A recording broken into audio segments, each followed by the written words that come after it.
Yeah. Yeah. Welcome to the room, take a breath, drop the weight. You've been carrying the world like it never learned your name. I know the smile on the outside, the storm you keep hid, the bills, the grief, the pressure, all the things you never said. But listen, I've seen warriors build from a broken day, turn a scar into a map and a hard no into a way. From the barracks to the boardroom, from the block to the base. If you still got a pulse, baby, you still got a place. This is the reset, reset, reset. Shake the dust off your chest, let it all get checked. You don't need permission to rise from the wreck. One deep breath, one step. That's the reset. Reset, reset, reset. When the mind gets loud, we bring the truth back in effect. You are not your worst day. You the bounce back, flex, stand tall, come alive. That's the reset. Yeah.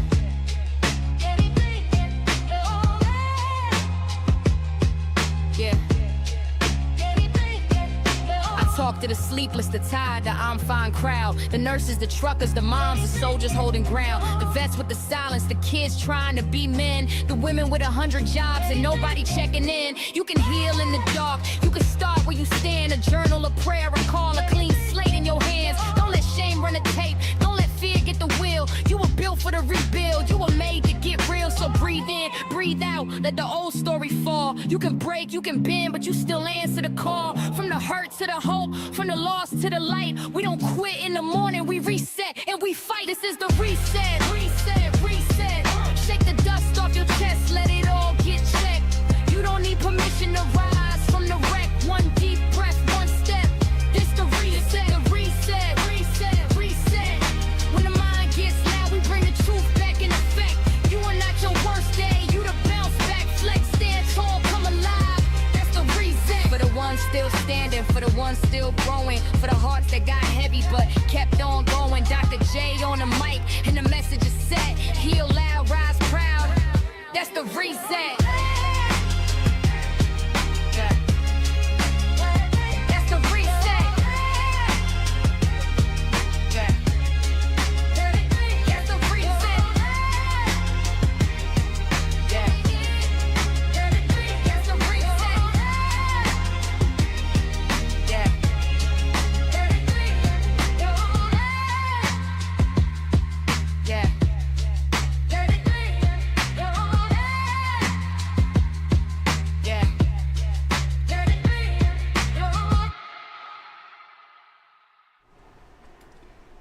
Hey. Happy Sunday, y'all. Welcome to the Reset. I am Dr. J, and this is where we take those W.T.F moments and we turn them into breakthroughs. So I'm Dr. Arielle Jordan. I'm an Army vet. I am a therapist. Let me ask you something right quick. Is there something that you know you need to do, but you haven't done yet? Could be an appointment that you keep almost making, a conversation that you keep almost having, or something that you've been meaning to handle for weeks, hell, maybe even months, or maybe even longer than that. Most of us have at least one. So today we're going to talk about why. Not in a you should really handle that kind of way, but more like a let's figure it out what's going on kind of way. Because here's the thing. Sometimes we wait because we know something is off and we keep finding reasons not to deal with it. And sometimes we wait because we genuinely just don't recognize the signs yet. And nobody really taught us what to look for. So nobody told us what off even feels like. So both of those are real. And both of them are worth talking about. And so that's what we're doing today. So drop in the chat where you're tuning in from. Let's get into it. Quick reminder, I am a therapist, but I'm not your therapist. So this is a conversation, not treatment. So if you're in crisis, I need you to call or text 988. That is the hotline that people are going to be available to talk to you 24/7. And for my military folks out there, 988+1. They are trained in military culture.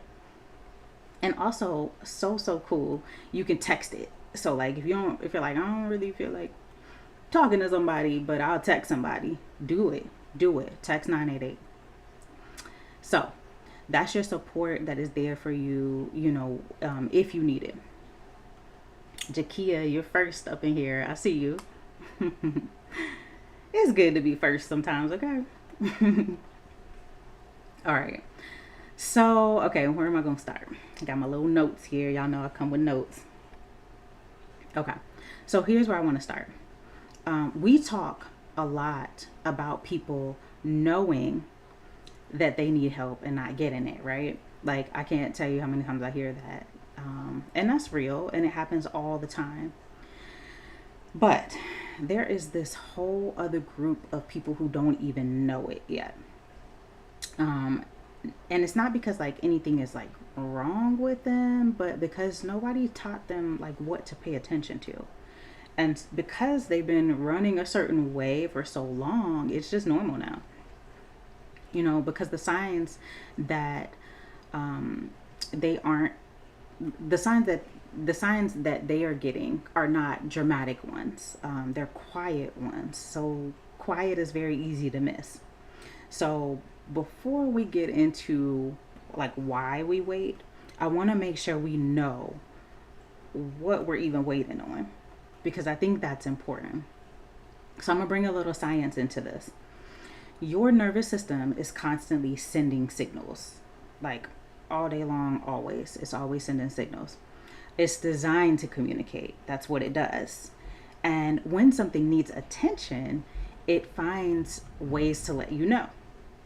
So the problem is most of us were never taught like how to read those signals. And so we either like entirely miss them, or we notice them and we just kind of like file it away. There's probably nothing. So here's what research on interoception says. Which is basically your brain's ability to sense what's happening inside your body. So we're going to talk about what that shows. People who have stronger interoceptive awareness, meaning that they can tune into their body, what their body is communicating, tend to respond to their needs a little bit earlier and a little bit more effectively. And interoception awareness isn't something that you either have or you don't. It's something that you can develop. And so that's why we want to talk about that. Okay. So today we're going to do 3 things. So first, we're talking about what the signs actually look like, because some of us genuinely just don't know.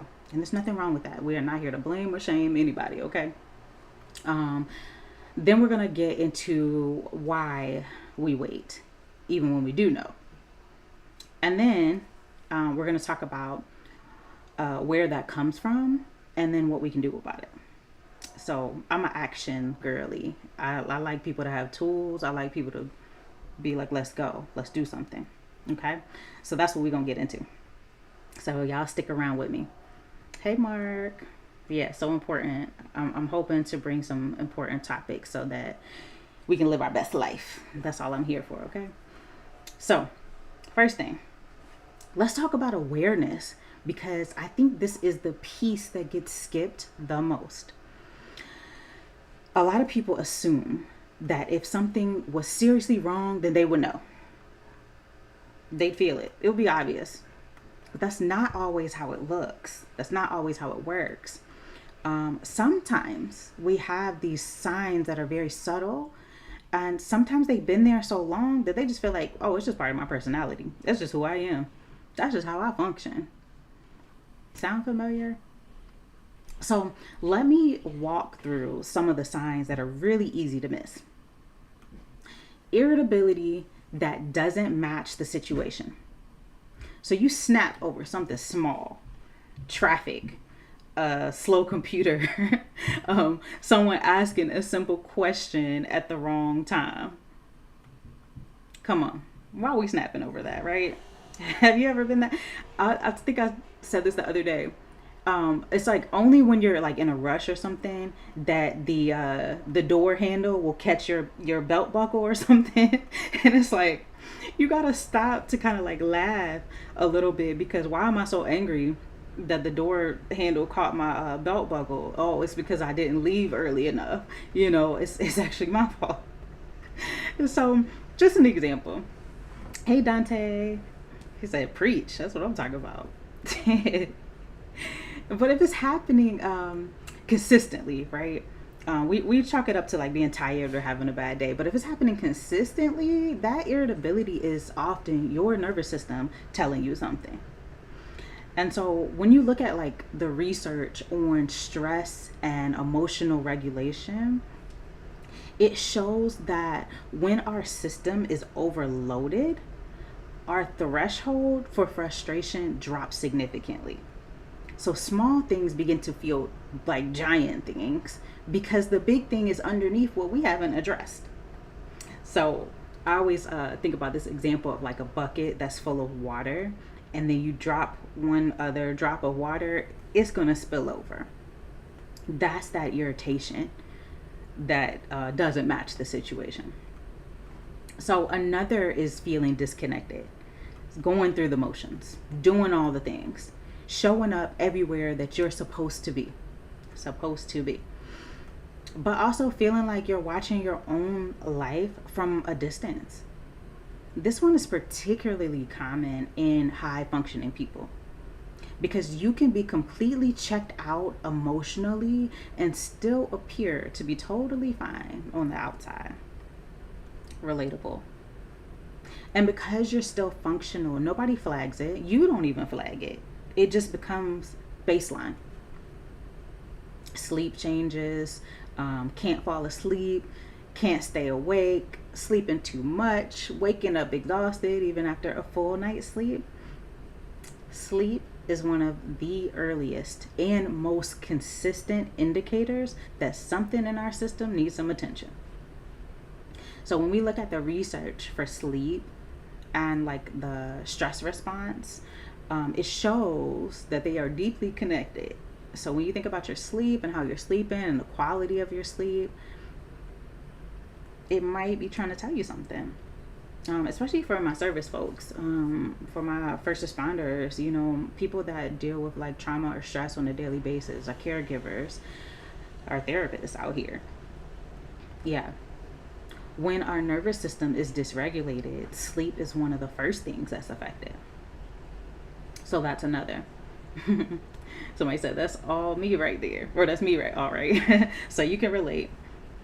You're in good company.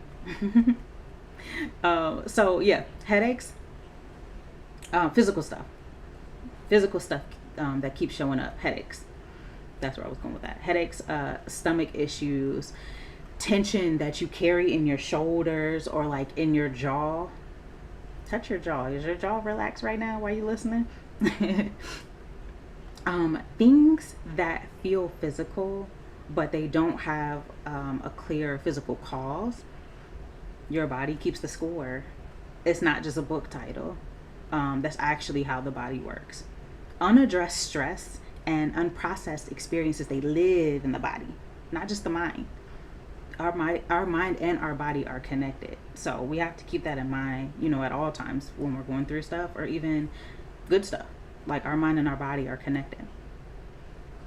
Avoiding things that you used to not think about twice, like social situations, certain conversations, crowds, conflict, things that used to be like manageable now take way more energy than they should. So avoidance is one of the most common early signals that something needs attention, because avoidance is how we manage what we haven't addressed. Here's the thing about all of these that I just talked about. None of them alone is a diagnosis. None of them means something like is catastrophically wrong. But they are signals worth paying attention to. And if you heard yourself in any of those, even a little bit, that is worth noting. Drop in the chat. Did any of those land? You don't have to say which one.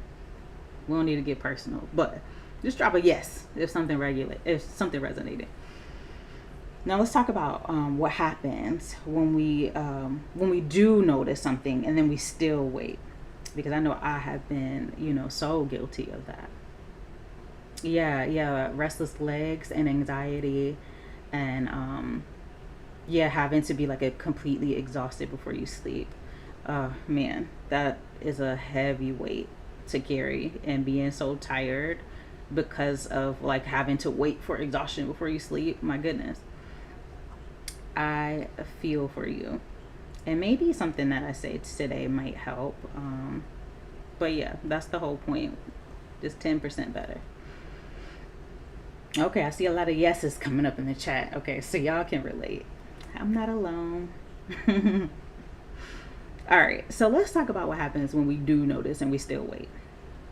Okay, so we know. So why do we wait? This is the second thing. My second point.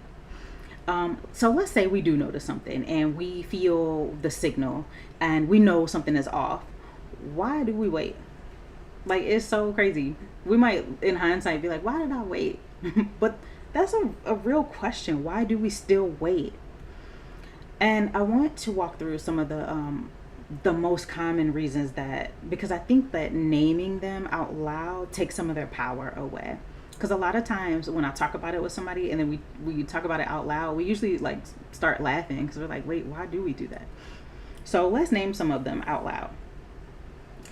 So one of the biggest ones that I hear is, we're not that bad yet. So this one implies that there is a threshold that we have to cross before we deserve help. Like, we have to earn it by getting bad enough first. But compared to what though?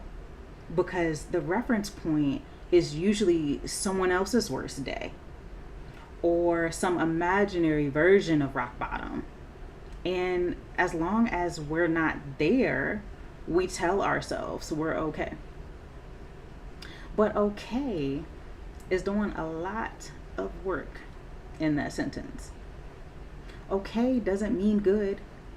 Okay means still standing. And still standing isn't the same as actually thriving. We don't have time. That's another one. Life is genuinely full, real demands, real responsibilities, but here's something worth knowing. So when we look at like research on cognitive load, it shows that unresolved things stay active in our working memory, even when we're not consciously thinking about them. So our brain is keeping a tab open for everything that we haven't handled yet. And all those open tabs are going to slow everything else down. So think about, I know like even before I log on to do my show, I make sure all of the tabs are closed, because if not, I don't think my live will go very well. I think it will probably go very slow. So I make sure I close all of those tabs down. So think about like your brain doing that all the time, all those tabs open and slowing everything else down. So the thing that we don't have time to address is actually quietly taking our time and our energy in the background every single day anyway. But we have already said we ain't got time. It's going to take time. It's going to take time, whether you want it to or not. Another one is someone else needs this more. And I hear this a lot. It runs deep in the military and caregiver community especially. When you're used to putting others first, your own needs can start to feel like they have to earn their place in line. But support isn't a resource that just disappears if we use some of it.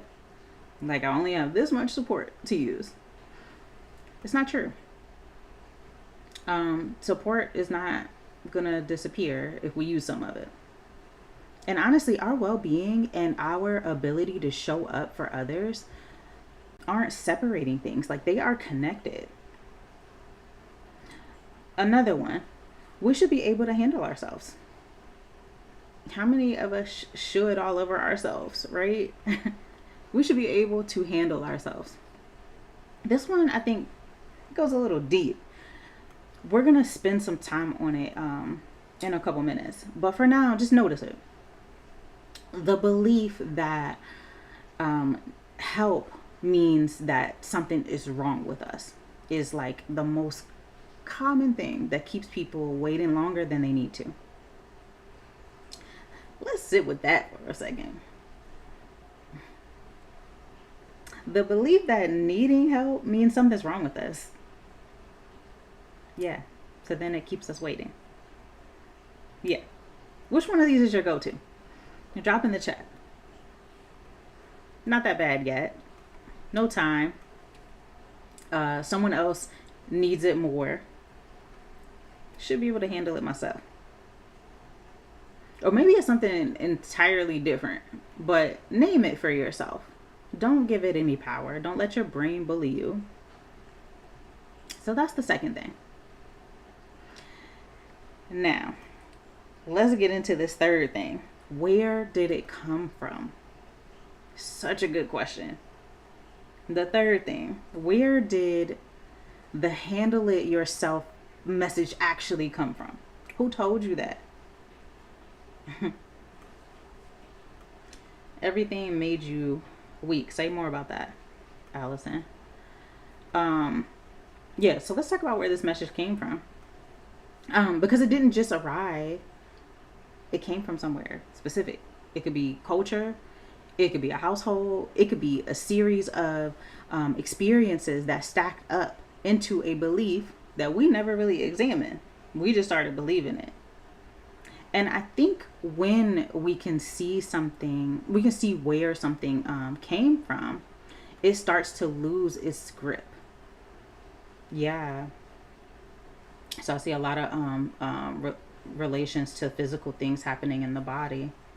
Yeah, and John, you said something so real. I was expected to endure, even with the closest people in my life. It's very real. It's very relatable. I'm so glad I could see comments. Last week, my comments was malfunctioning. I couldn't talk back to people. Love it. Love it. Love it. Okay. So, military culture. If you served, then you know this one. From the beginning, the message is consistent. Push through, stay operational, compartmentalize, keep moving. How many of us can relate to that? Allison, if you, for instance, had a legit illness or injury, even mental health issue, command or NCOs saw that as a weakness or a drain on the unit, and everything was about appearances. Okay, yes, absolutely.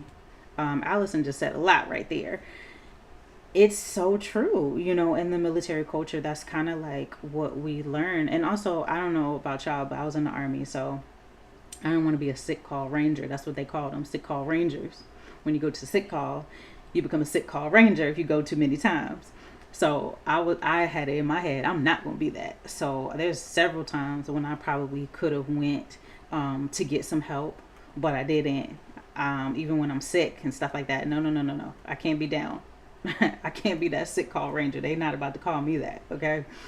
So yeah. And then John says, I was raised this way. I have 4 generations of family living with me, and I support them all. Yeah. So yeah, exactly. I'm getting ready to get to family too, John. So with the military culture, I see y'all relating in the chat. Yeah, if you serve, that's just how it is. We have to push through. We have to do the mission. We got to keep moving. And in that environment, it makes sense. Like in high stakes situations where people are depending on each other, that conditioning keeps everybody functional. That's why we learn it in the first place, right? But a systemic review that was published in the military medicine found that the same emphasis on stoicism and self-reliance that works in operational settings, it creates real barriers to getting care outside of those settings. And that's research. in military medicine. So what we need in isn't the same thing that we need when we get out. So keep that in mind. That thing that made us so effective in that one environment can quietly work against us in another.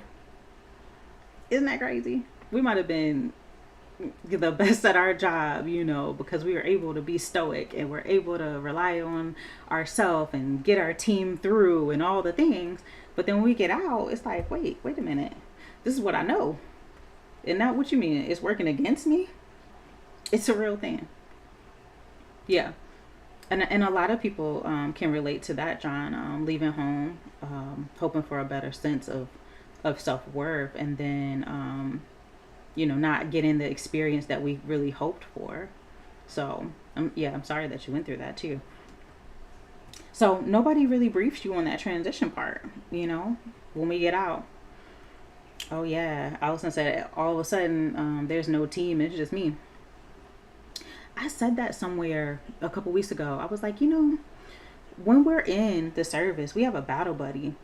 Like, we know where our battle buddy is at all times. They went to the bathroom. We better know where they're at, But then when we get out, it's like, then we're supposed to handle life's challenges by ourselves.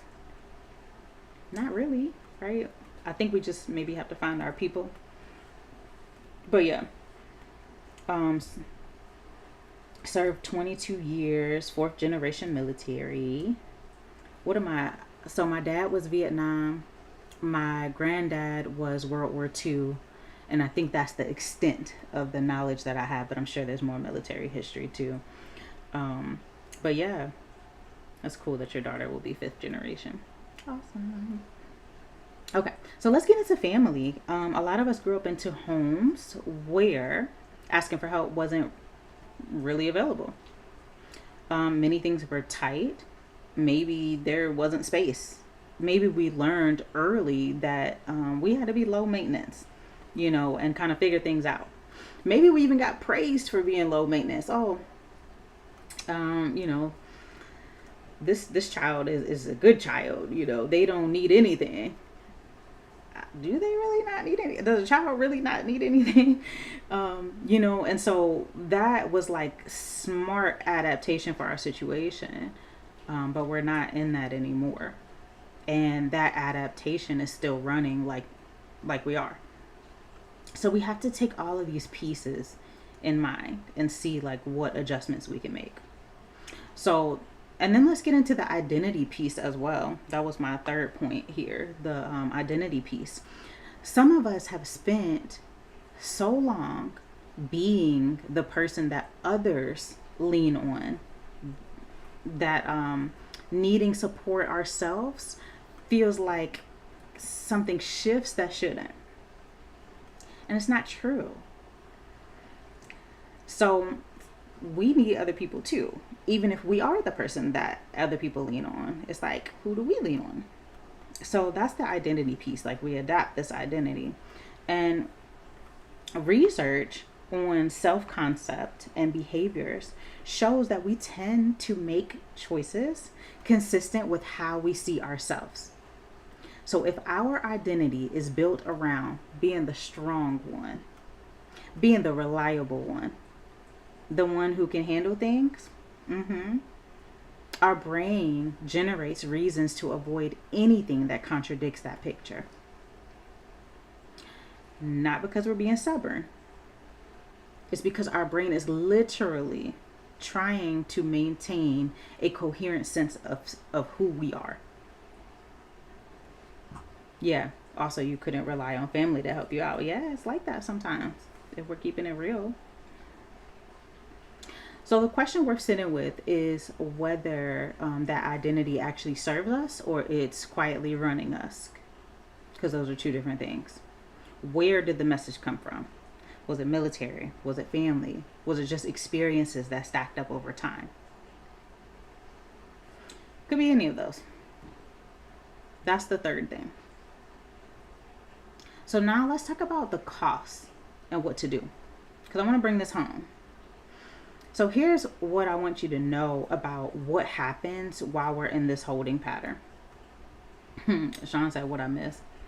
Sean, you're going to have to watch the episode from the beginning. And you got to comment with us. But welcome.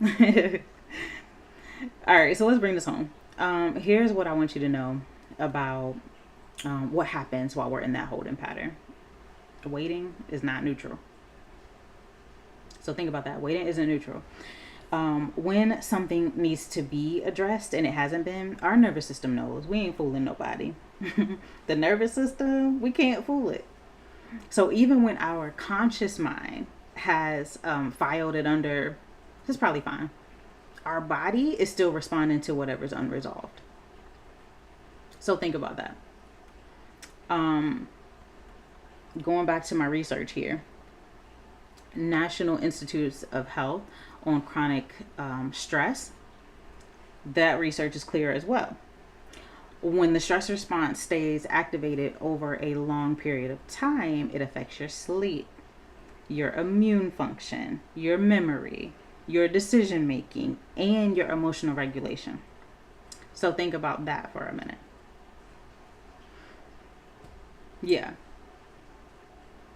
some of us are, dealt those cards that we didn't ask for. And so we just look at it and we practice that radical acceptance. Like, I ain't asked for this, but at the same time, this is what's happening. So now what am I going to do? Yeah. So going back to the research, while we're waiting, our body is still running a tab. Like, we're waiting, but our body is like, hey, you ain't fooling nobody, okay? And for military community specifically, looking at this study in the Journal of Traumatic Stress, it found that veterans who delay seeking mental health support had significantly worse outcomes than those who got help a little bit earlier. And it's not because they were more affected. It's because the longer the nervous system runs in that dysregulated state, the more it starts to treat it as the new normal. We think like life is just this way, and it's only this way, and it's been this way for a long time. It's not true. It can get better. I like reading these journals in the traumatic stress journal, because it supports the research that we can be well, that we can be healthy, we can be just a little bit better, no matter what has happened to us. And you could think about the worst things, There's a flip side to that. And that's the part that I really want you to hold on to. The same brain that adapts to waiting can adapt to healing. So when we talk about neuroplasticity, I talk about that a lot on my shows, but it's just because the brain can learn.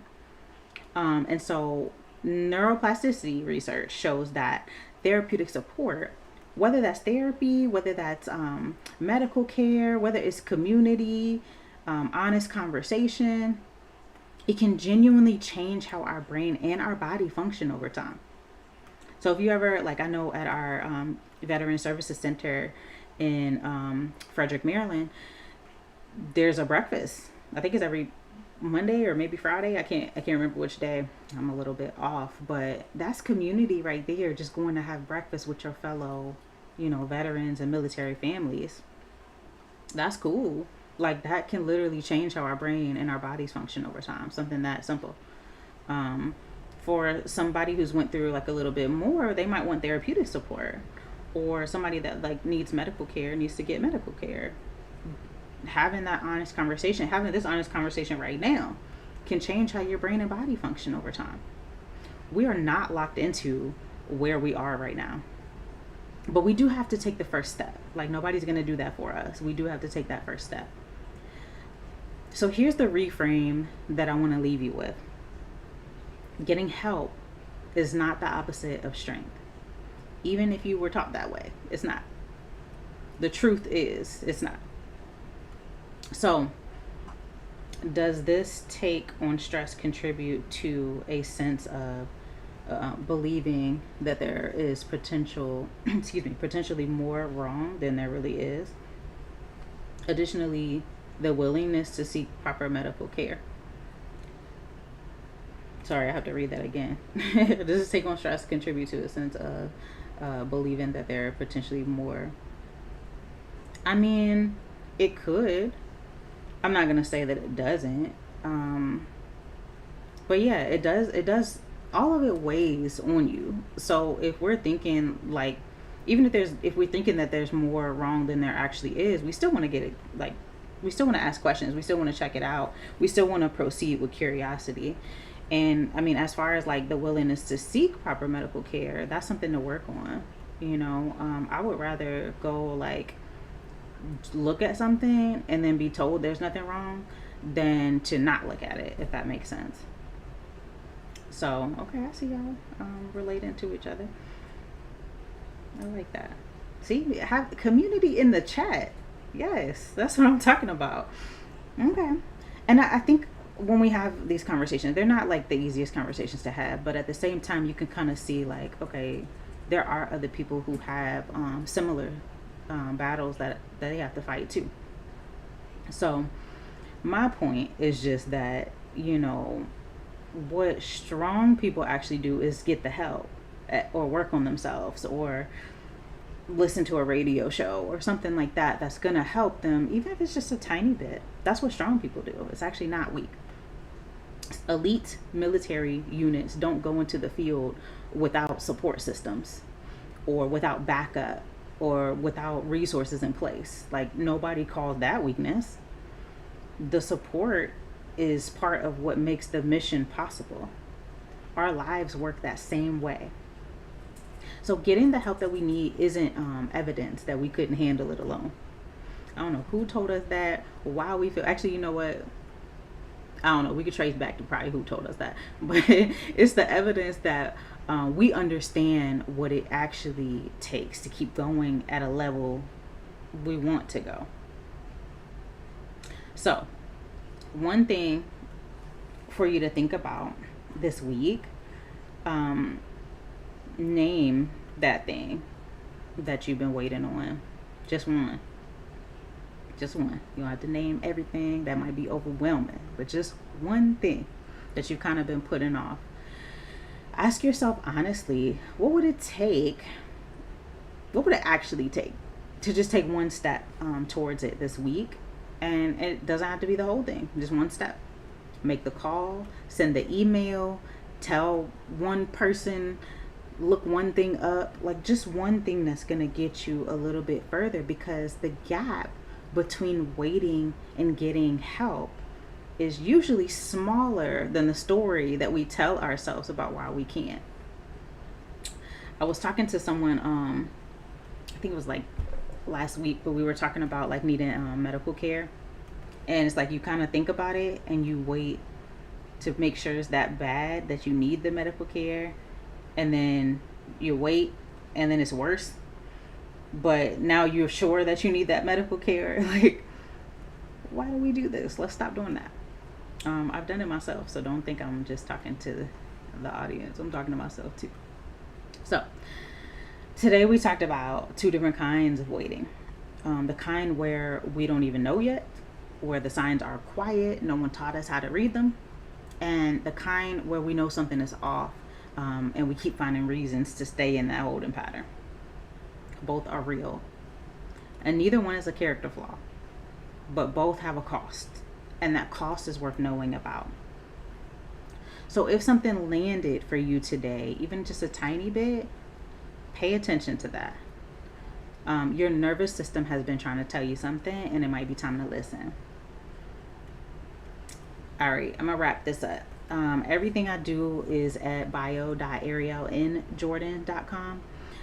Clinical work, EMDR training for clinicians, and the Jordan Effect, which is my nonprofit focused on mental health support for veterans, first responders, caregivers, and spouses.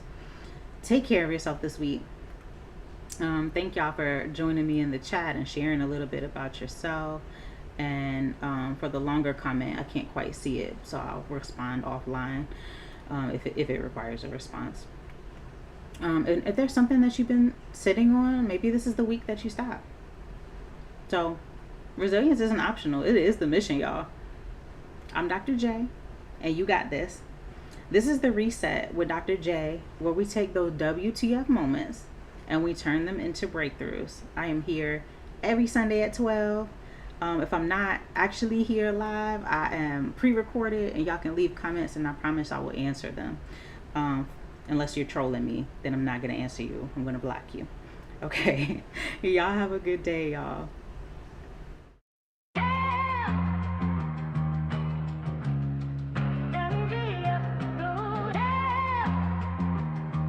Yeah. Yeah. Welcome to the room, take a breath, drop the weight. You've been carrying the world like you never learned your name. I know the smile on the outside, the storm you keep hid, the bills, the grief, the pressure, all the things you never said. But listen, I've seen warriors build from a broken day, turn a scar into a map and a hard no into a way. From the barracks to the boardroom, from the block to the base. If you still got a pulse, baby, you still got a place. This is the reset, reset, reset. Shake the dust off your chest, let it all get checked. You don't need permission to rise from the wreck. One deep breath, one step. That's the reset. Reset, reset, reset. When the mind gets loud, we bring the truth back in effect. You are not your worst day. You the bounce back, flex, stand tall, come alive. That's the reset. Yeah.